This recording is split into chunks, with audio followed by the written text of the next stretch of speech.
Hello, everyone, and once again, a very warm welcome to ChaiNet, the Agentic Commerce podcast exploring how brands are building in an AI world. I'm your host, Rachit Magon, and today we're diving into a very absurd question. Can AI, the most automated thing on planet, actually save one of the most human things on planet, hand-woven craft? Weaving on a handloom takes days, if not weeks. Every thread placed by a person who's learnt the craft from their ancestors. In villages across India, there are artisans who carry this tradition for more than 200 years. And now AI agents are making purchases decision for customers. They're filtering products, ranking sellers, optimizing discovery, even making purchases and paying other agents to buy products. Now, I could not help but wonder that what happens to a very storytelling, emotionally heavy craft commerce when the buyer is actually not human. And that's why we've called our guest today. He left a high stakes mergers and acquisitions career at Infosys and Emphasis to go back to his roots in West Bengal. He's now building Anuprerna, a technology enhanced ecosystem connecting hundreds of artisans across many different weaver clusters around the country. Let's invite Amit to the session. Hello, Amit. A very warm welcome to ChaiNet. Hello, hi Rachit. Nice to meet you, and thank you for inviting. It is my pleasure to get you on board today. So, Amit, if you would give a short introduction of yourself, maybe something I've missed. I try to, justify what you're doing in the shortest way possible, but would love some brief intro from you as well. Yeah, definitely. So I'm born and brought up in West Bengal, Mm-hmm. around 100 kilometers from the city Kolkata, where Mm-hmm. my hometown is, and where Anuprerna is currently headquartered as well. And Right. this place was at one point, I think, if you go back to when I was growing up, was inundated with these handloom weavers, these crafts and artisans. And over the Correct. years, that we know that how systematically this craft sector has been reducing, going to in extinct mode also in certain crafts.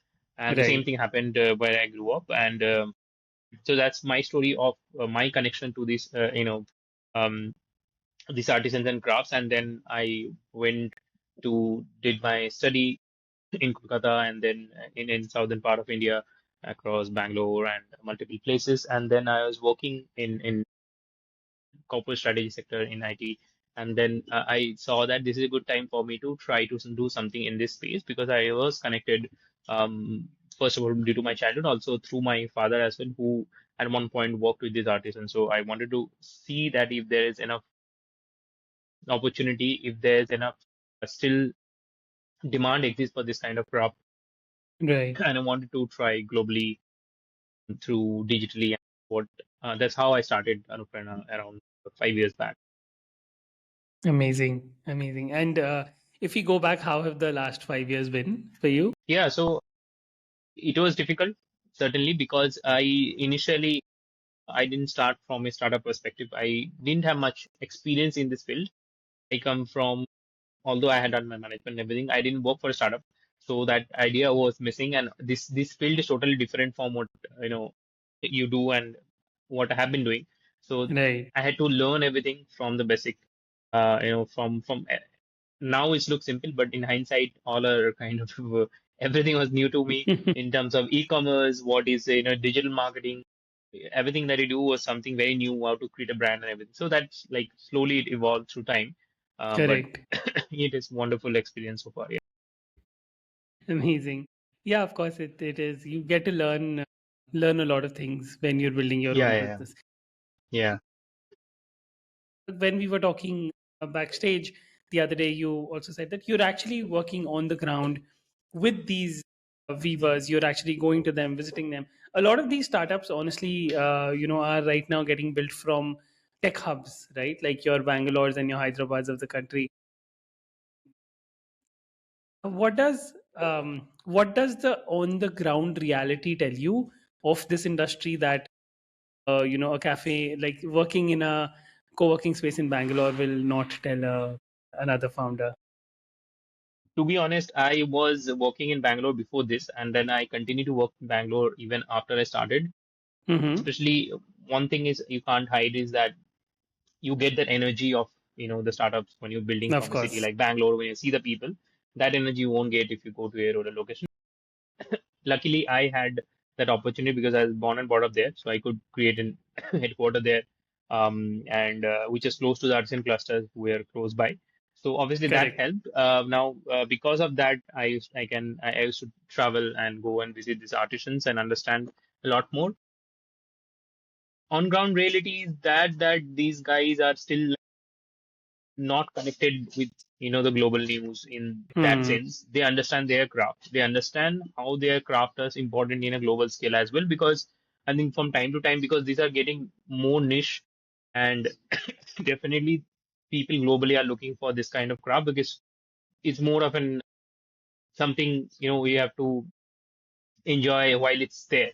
So the overall consumers base globally, they also understand these kind of crafts are difficult to get. This kind of handcrafted are there no more in most part of the world.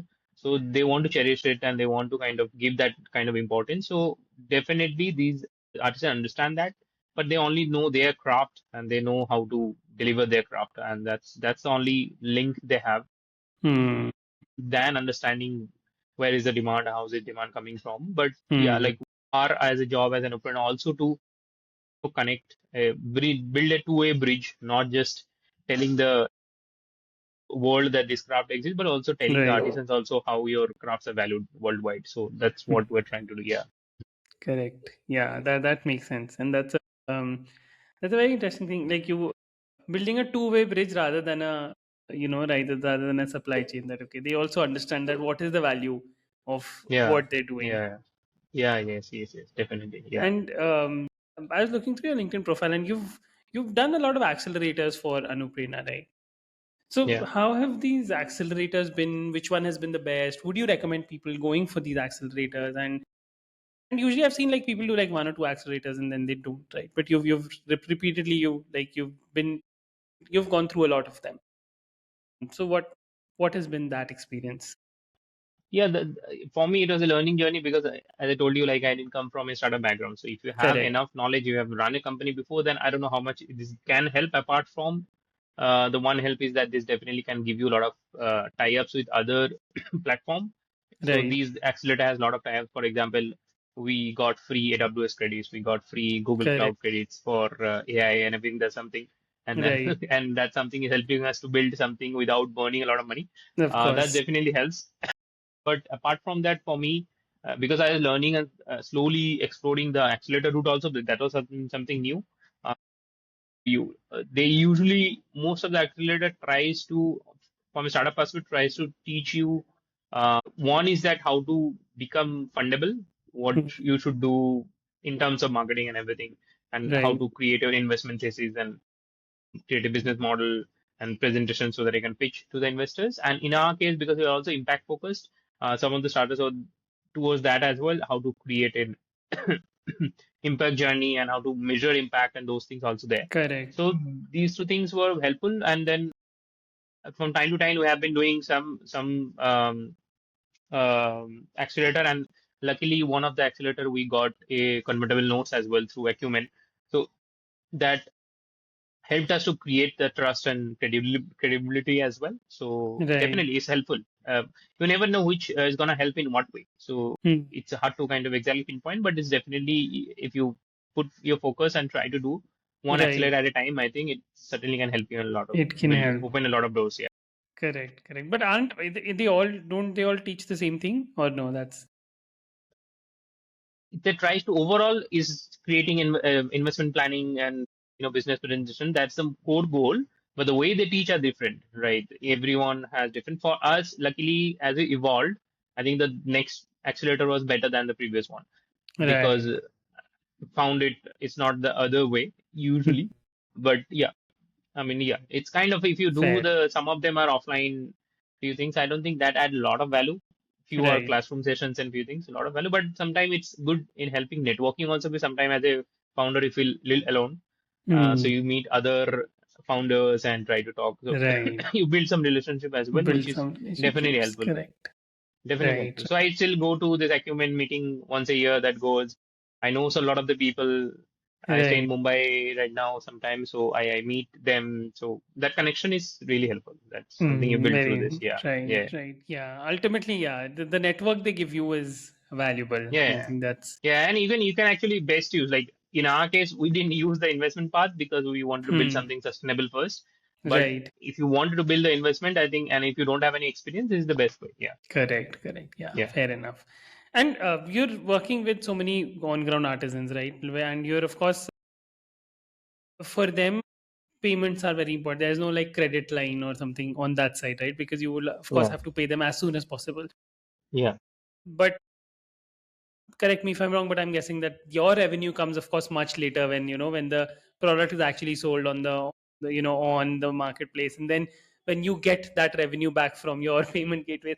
Is there a working capital problem in this business? Is it like a cash flow gap? And if yes, then how do Is the other way around actually. It's not for you? us Wow, because yeah. So I consciously wanted to build something sustainable, and the way we built the digital platform is for that itself. So initially, when amazing, I started going to domestic this.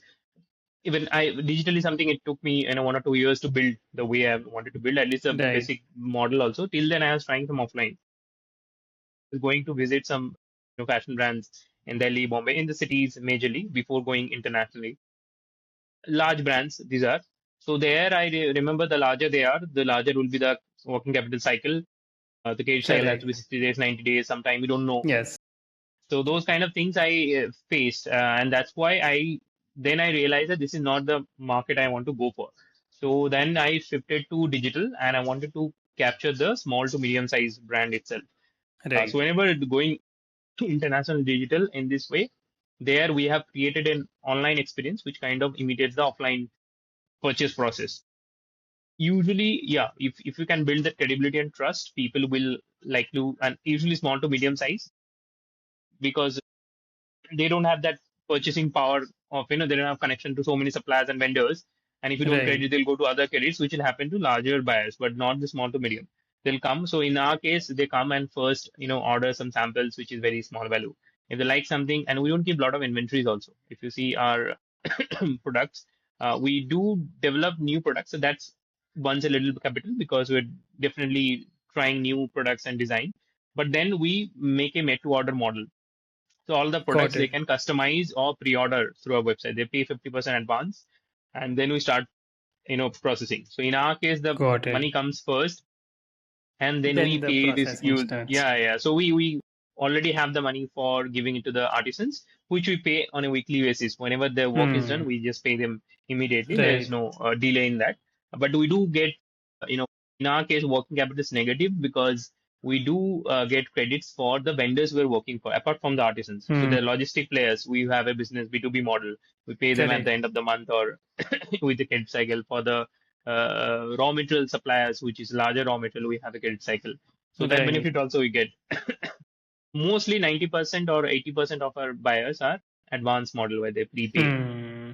for them. Because they're small to medium businesses, so that so then And the yeah. international as well. Sometimes internationally, usually unless it's a very large buyers, like you can see, I know, like for example, manufacturing. I see some of our friends in the manufacturing world where they're working with these large retail stores, Right. Zara, H&M, you can think of, and also this Tesco's, and where they're Correct. building for them. They have a 90 days, working capital Yes, of cycle. Their course. margin is very low, Right. but yeah, those kind of things it will be there. But the kind It's of there. client we're catering to is not there. Yeah, Hmm. No, that's fine. Yeah, I know because one of some of my friends in manufacturing as yeah, well, and the other day I was talking to someone who's in pharmaceutical manufacturing. There he has a yeah, 200-day credit yeah. cycle. So Okay. he's like that. It's almost like we're giving the product today and we're getting paid for it next year. And by next year, of course, half Yeah. the things change. So Yeah, so yeah, any tariff something comes and then yeah, right, like exactly. But very we interesting. You've actually that's very tough. you've used technology and you've used you know you've used tech the right way to make sure that it's a very optimized sort of a business. Is there anything else in the tech side which you guys? are working on, or which you would want to talk about?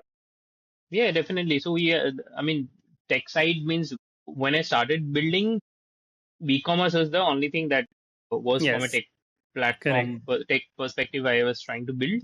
And I fortunately, unfortunately, I don't know. I usually, because I was building for the beginning, I was also discovering.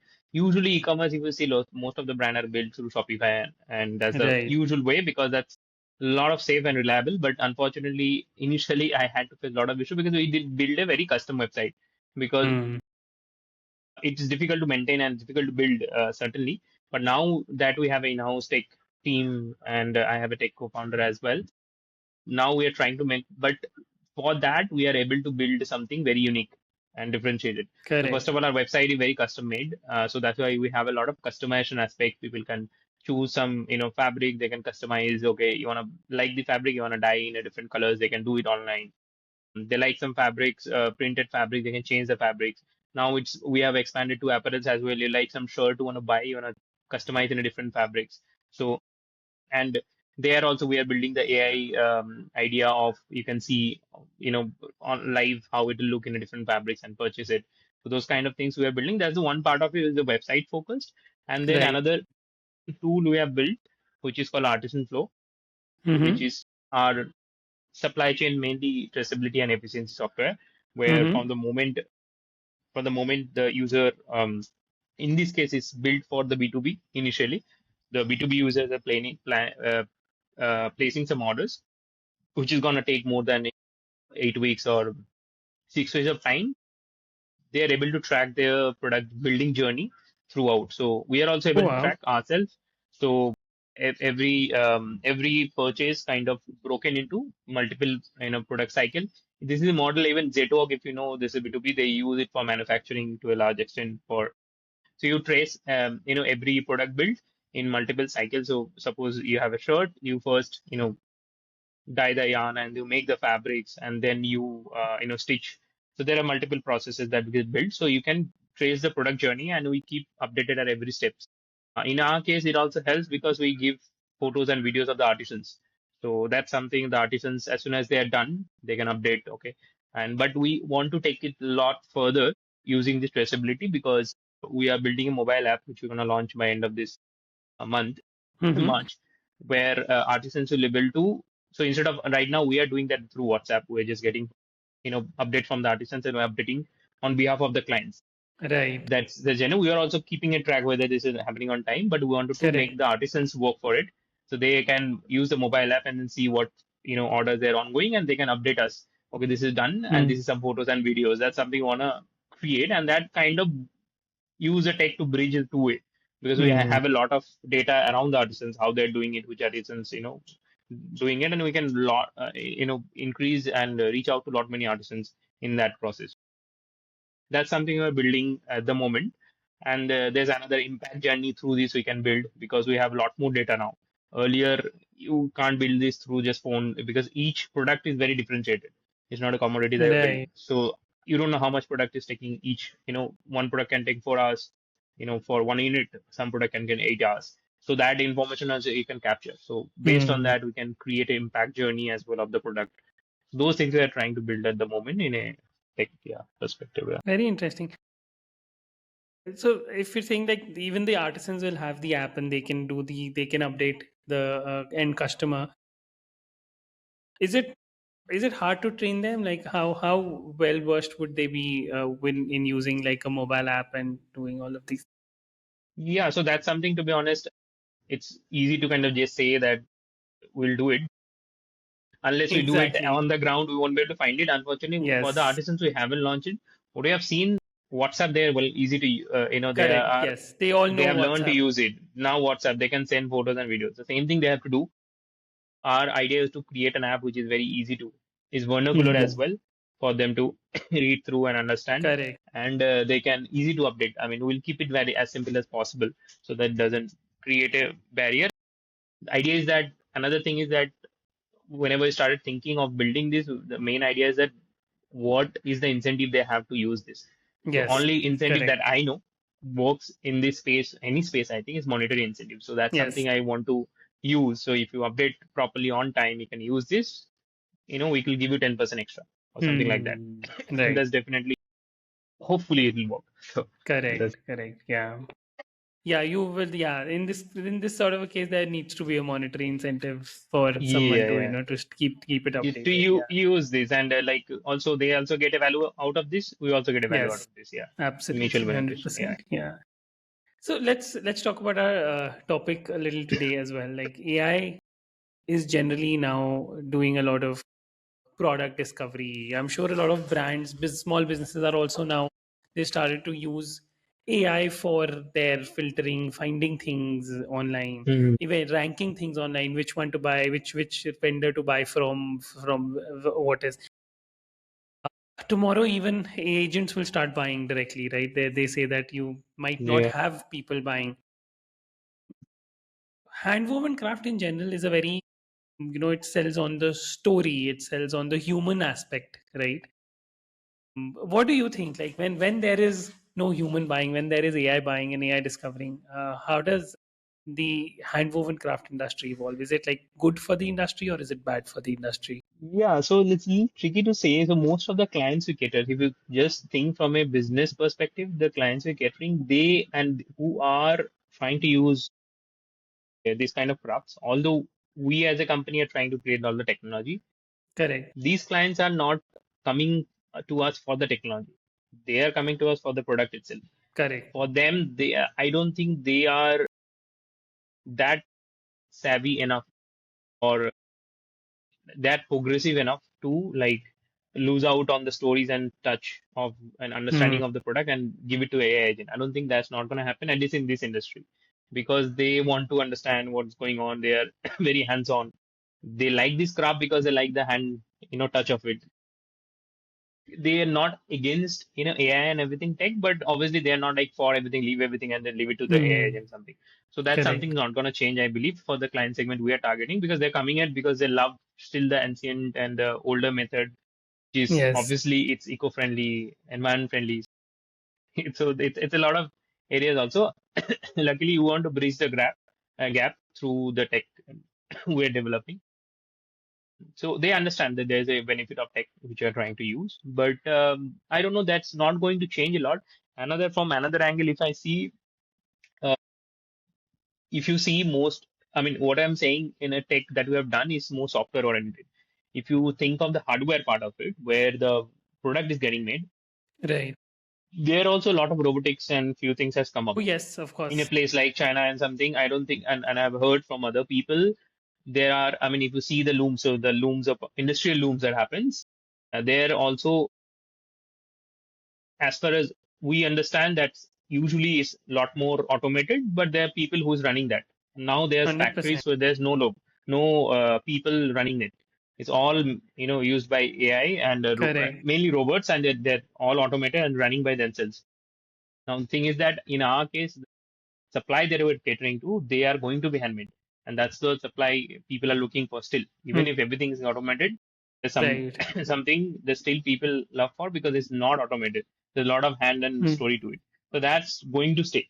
I don't know Hmm. how it's going to evolve with the new generation, but as far as we know, that's still going to stay, and that's what we're trying to bridge through some aspects of it. We are automating so that we Right. can actually flourish that sector. Hmm. And so yeah, we don't think the major change will happen like you're saying. So there can be some changes which I'm also seeing, I'm also using, Correct. but yeah, yet to see like how it's. But Hmm. people are discovering us through ChatGPT. That's something. Even these buyers who are Amazing. coming us, they are finding us through Right. ChatGPT instead of Google. That's Correct. something's gonna happen. Where can I find that? They can Yes. use the gear your AI agent to find this product for me. Correct. Correct. But after finding initially, they will come and verify. That's for sure. Hmm. We'll have to be ready in terms of how we are promoting so that we get discovered in the AI world. That Correct. that bridge is there. That something Hmm. is evolving for sure. We see that. Yeah. So they're already a lot of you're getting a lot of traffic from these AI models now instead of Google. Yeah, not lot. It's still coming through a Google organic search. But time to time, we do ask the customer, "How did you find us?" And they say that they just use. Well, it's the same thing.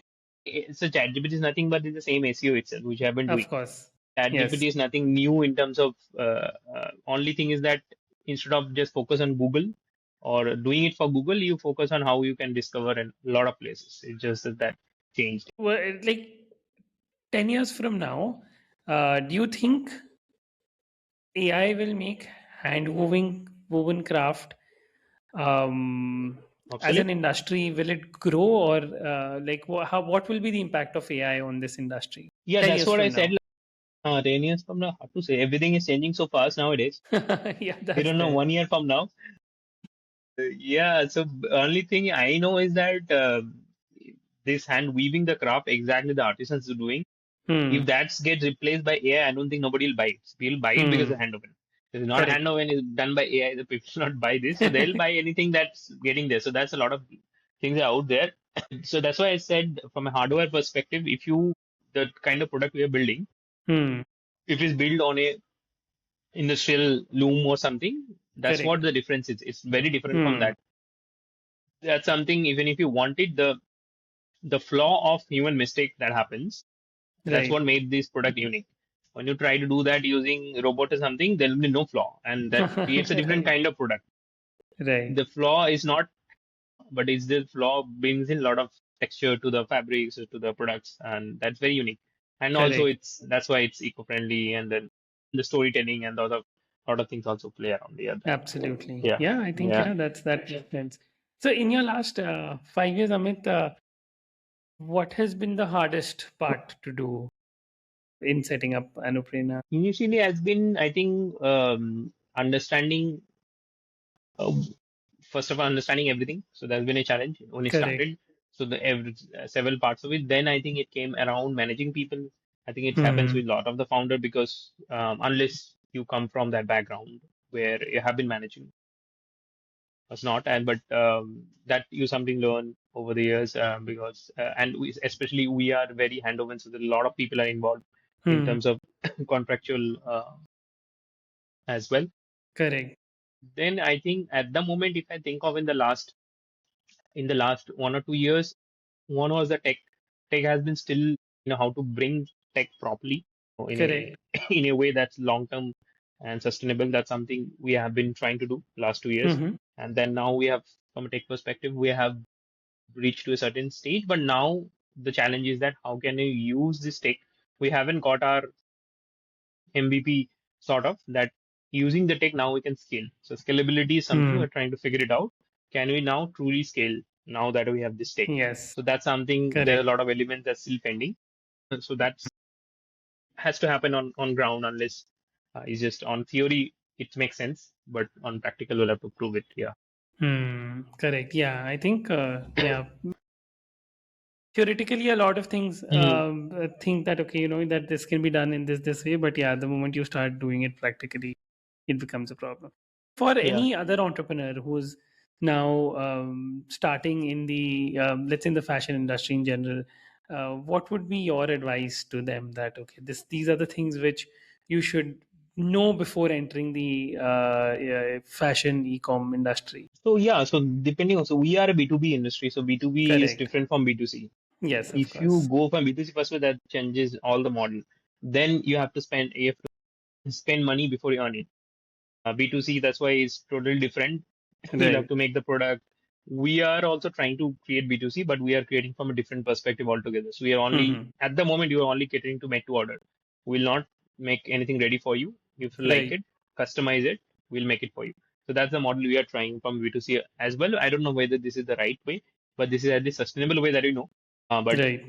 we are also not focusing that much because we have a B2B industry to also run.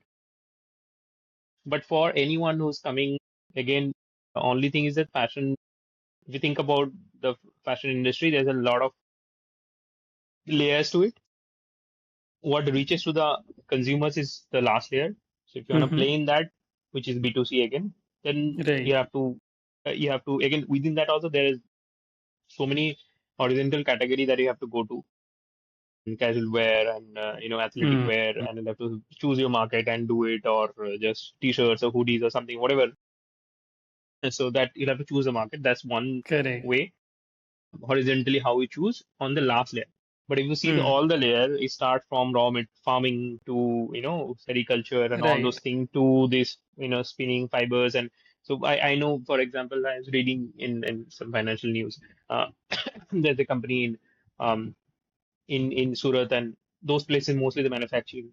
So they have built Yes. just they have IPO'd small company just building just raw gray fabrics, which is just the raw. We just no any additive, just they're building and I don't recollect the name, but they have built Mm-hmm.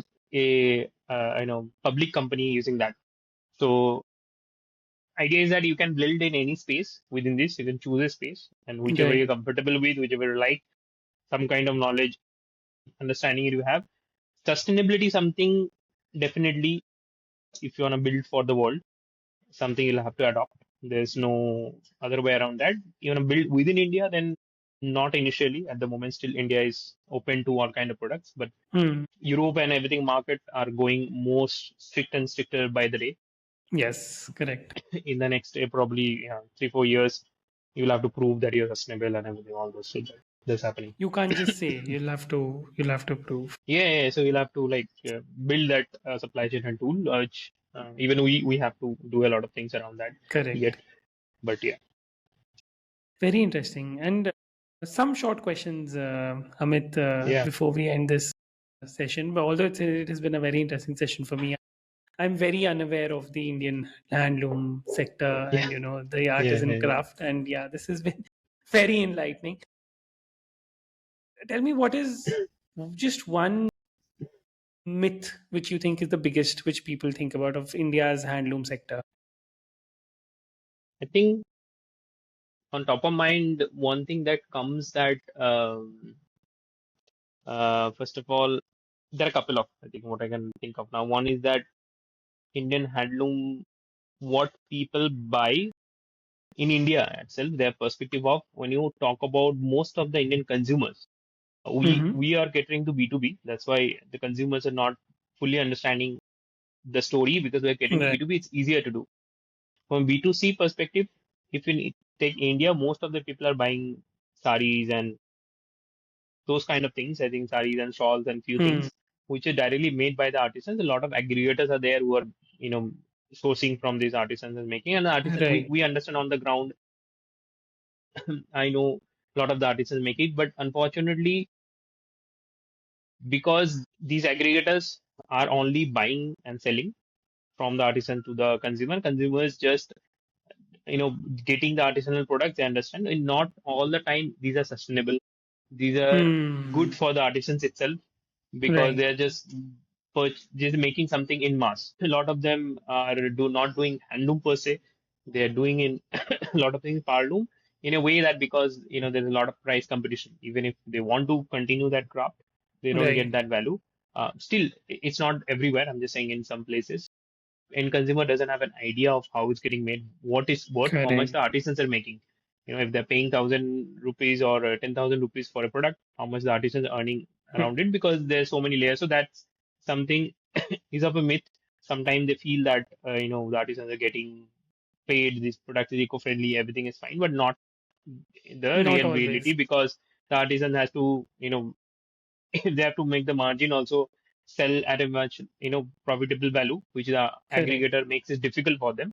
They first of all just go relies on polyester and those kind of yarns which is not sustainable, which we try Hmm. to avoid. So that's why our as a brand we are not buying and selling.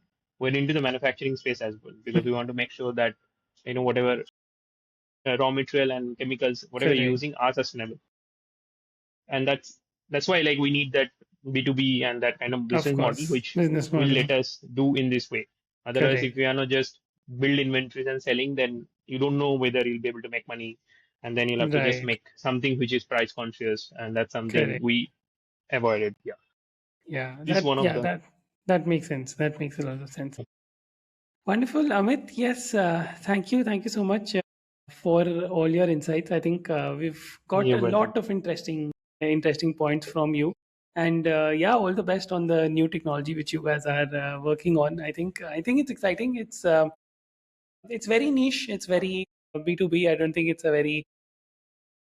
This is something which these are things which do not catch the public eye, but if done efficiently, you can scale to from 150 to 1,000 to 10,000 artisans and Definitely. orders. Amazing. And yeah, thank you for your time for this podcast. For all our listeners, that was Amit Singha. He's the co-founder of Anuprerna. They've done some amazing work with artisans in the B2B space, and you can catch them on anuprerna.com if I'm not wrong. Yeah, .com. Yes, amazing. Thank you, Amit, for your time. It was lovely talking to you. Thank you, Rachit. It's a pleasure talking to you as well, discussing these elements as well. Yeah, wonderful to meet you as well. I look forward to stay in touch. And please reach Absolutely. out if you need any other help from us in any other way. 100%. Yeah, 100%. thank Thank you. you. Thank you.